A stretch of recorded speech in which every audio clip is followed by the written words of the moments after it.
Hello, hello. Hello, hello. Are we live now? I think we're live. Hello everyone. Magandang araw, magandang tanghali. Magandang gabi, wherever you are in the world. So it's our day 13. Day 13 And it's October 10, 2024. Time check here. It's 8:27 in the evening. Yeah, Eastern time. Live from North Carolina, USA. So, kumusta naman po ang mga araw natin dyan? Sa mga nag-uumpisa pa lang sa kanilang araw. We wish you have a great and blessed day ahead. And sa mga patapos na ang araw nila,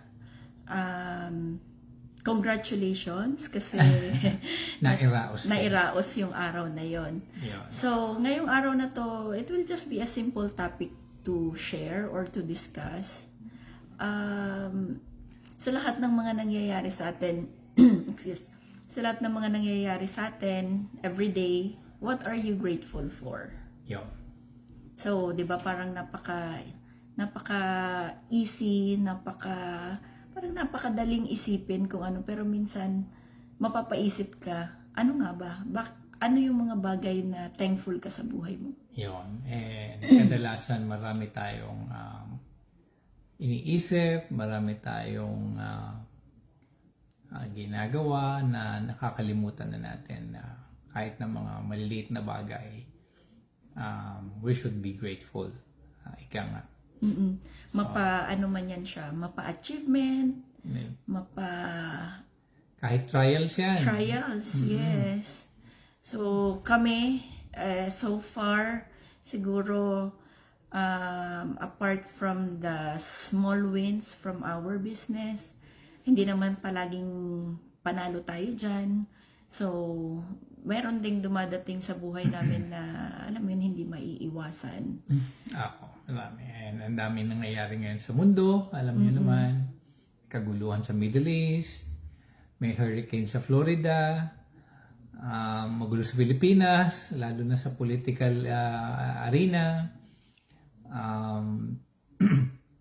sa trabaho, sa pang-araw-araw na pamumuhay, marami tayong mga challenges, and there are small things na hindi natin namamalayan that we should be thankful and grateful for.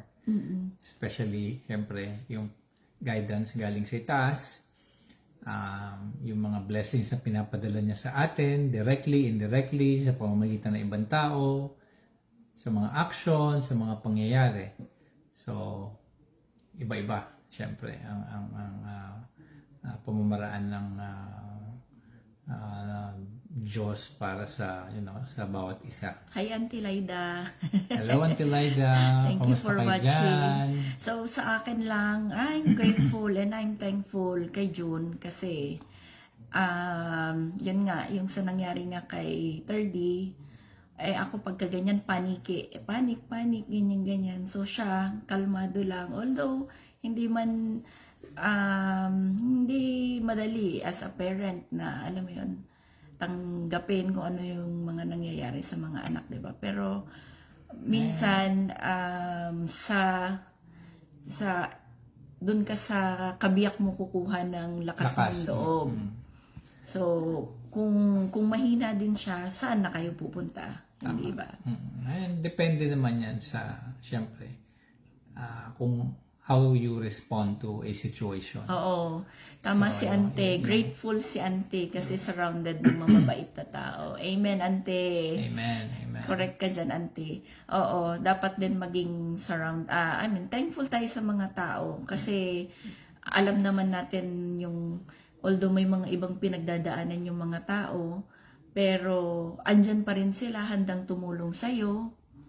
Minsan hindi na nga nila naiisip yung sarili nila. Iisipin na lang nila yung kung anong magagawa nila para dun sa tao. 'Di ba? Tama, Auntie? Oo, being selfless, kumbaga. Huwag mo na munang intindihin kung anong meron ka ngayon, kung nasa sitwasyon ka para tumulong, gawin mo yun without hesitation, without having second thought. Siyempre. Oo. Mas importante yun. Oo, kasi ano naman katulad nga nung mga sinasabi ng mga matatanda na you will be blessed pagka you give something or you give someone hindi lang sa material na bagay. Kumbaga, you give them emotional support, mental support, kung may matatawag bang mental support or spiritual, ganyan.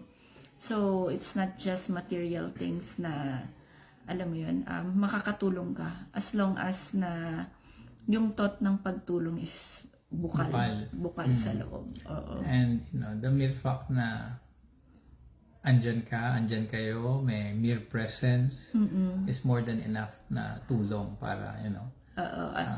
At saka, biruin nyo, we're on our 13th days. We're almost for 2 weeks 2 na weeks doing na, this oo. Go Live. So, we are grateful for you being with us na walang sawang nakaantabay, nanonood. So, we're really hopeful na by doing this, somehow we impart important values ba kung matatawag, or important messages, hindi lang about business but personal growth din, and ano pa, learning experiences, ganon. Kasi hindi lang din naman namin ginawa tong Go Live na to is para lang sa business. Kumbaga, we want to show people kung sino talaga kami. I mean, kung what you see is what you get naman Kung anong nakikita nyo sa amin, yun kami. Walang halong pagtatakip, at saka lalo na yung sa mga taong nakakakilala talaga sa amin. Tama. Oo. And yun, pasensya na rin pala kay kagabi, hindi ko na natapos yung live. excited pa man din siya, kaya lang umiyak na yung bunso. Masyado palang malakas yung boses mo kagabi. Napalakas yung boses ko. Maganda naman kasi yung topic natin kahapon about learning curve. So, ayun. And I'm happy na kapag start kami ng mas maaga ngayon, and talk about this being grateful. So, grateful pa rin kami, although tomorrow will be a big day. Yeah. Para sa amin. Kasi tawag dito, yun nga, may surgery si 3D tomorrow, so please pray for him. Include him in your prayers. Yes. And speedy recovery. Hopefully maggabayan ang maggagawa sa kanya ng procedure bukas, and sana hindi siya kabahan. Although iyakin pa man din. Ano naman yung parang hihimatayin yun pagka nakaano na So, but anyway, it's all in God's hands. We leave it into God's hands. So, just to give you something to think about or to ponder every day, isipin po natin kung ano yung mga bagay na we should be grateful for. And ang natatandaan ko sa Bible, there's a verse in there na sinasabi words are powerful. So when you say your gratitude, your affirmation, say it by mouth. Yeah. Kasi ano yan kumbaga, the more you say it in your mouth, the more na mas naririnig ng Panginoon. Amen. Yun nga, doon nga sa Arab countries, every time na may makikita sila, sasabihin nila, kahit hindi nila kakilala yun, Assalamu alaikum, hello to you. And then they usually greet each other with a thoughtful word, blessings. Kahit na sabihin mong galit na yung tao, the moment na maka-encounter siya nung kabatian niya, hindi siya magsalita ng magandang bagay para dun sa taong yon. Yun yung parang give them blessing. So, mas maganda yung sinasabi mo para dun sa tao, you're wishing them good, everything and all. Oo, by words. By words. Although God hears our prayers by heart, yun nga, kailangan din natin siyang sabihin by words. And always speak blessings. Yan nga, katulad ng sinabi niya. So, I think yun lang for tonight. So, we speak blessings to everyone who will be watching, blessings financially, blessings emotionally, kung yung mga taong nangangailangan ng emotional blessings. We speak good health to everyone who will be watching. And then, siguro we speak, abundance in all aspects of your life. Tama. Oo. So, I think yun lang for tonight. Yun lang po ang messages natin ngayon, and please do continue sharing your how you are grateful, what you are grateful for sa ating comment section. And syempre definitely babasahin natin yan and magre-reply tayo dyan. Bibigyan natin yan ng mga magagandang kahulugan, and pupusuan natin yan. Pupusuan. So, yun lang po for tonight.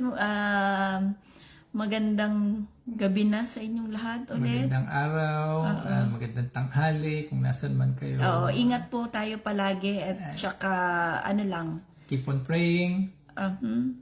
And keep going. Keep going. Okay, yun lang. Thank you for tuning. Thank you. Bye. Maraming salamat ulit.